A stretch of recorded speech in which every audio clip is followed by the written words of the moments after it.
İdlib gerginliği azaltma bölgesindeki durumun istikrarlaştırılmasına ilişkin muhtıraya ek protokol.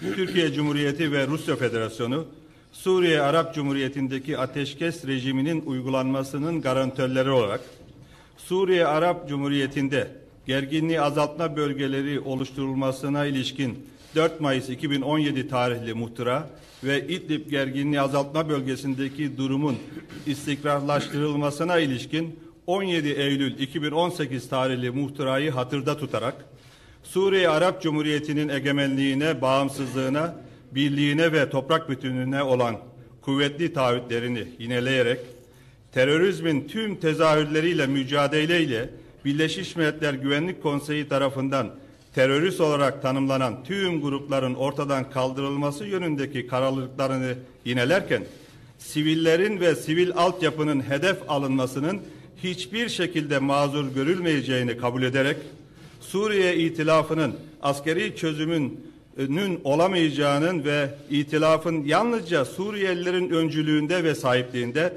Birleşmiş Milletler'in kolaylaştırıcılığında, Birleşmiş Milletler Güvenlik Konseyi'nin 2254 sayılı kararıyla uyumlu siyasi süreç yoluyla sona erdirilebileceğinin altını çizerek, insani krizin daha da kötüleşmesinin önlenmesinin, sivillerin korunmasının, ihtiyaç sahibi tüm Suriyelilere ön koşulsuz ve ayrım gözetmeksizin koruma ve insani yardım sağlanmasının, keza ülke içinden yerinden edilmelerin önlenmesiyle, mültecilerin ve ülke içinde yerinden edilen kişilerin güvenli ve gönüllü olarak Suriye'deki asıl ikamet yerlerine geri dönüşlerinin kolaylaştırılmasının önemini vurgulayarak aşağıdaki hususlarda mutabık kalmışlardır. 1. İdlib gerginliği azaltma bölgesindeki temas hattı boyunca tüm askeri faaliyetler 6 Mart 2020 tarihinde saat 00:01'den itibaren durdurulacaktır. 2.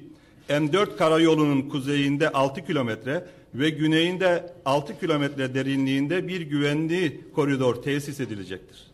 Güvenli koridorun işleyişine dair ayrıntılı esas ve usuller Türkiye Cumhuriyeti ve Rusya Federasyonu Savunma Bakanlıkları arasında 7 gün içinde kararlaştırılacaktır. 3. Türk-Rus ortak devriyeleri 15 Mart 2020 tarihinde M4 karayolunun Turumba'dan Aynal Havra'ya kadar olan kesimi boyunca başlatılacaktır. Bu protokol imzalandığı anda yürürlüğe girer.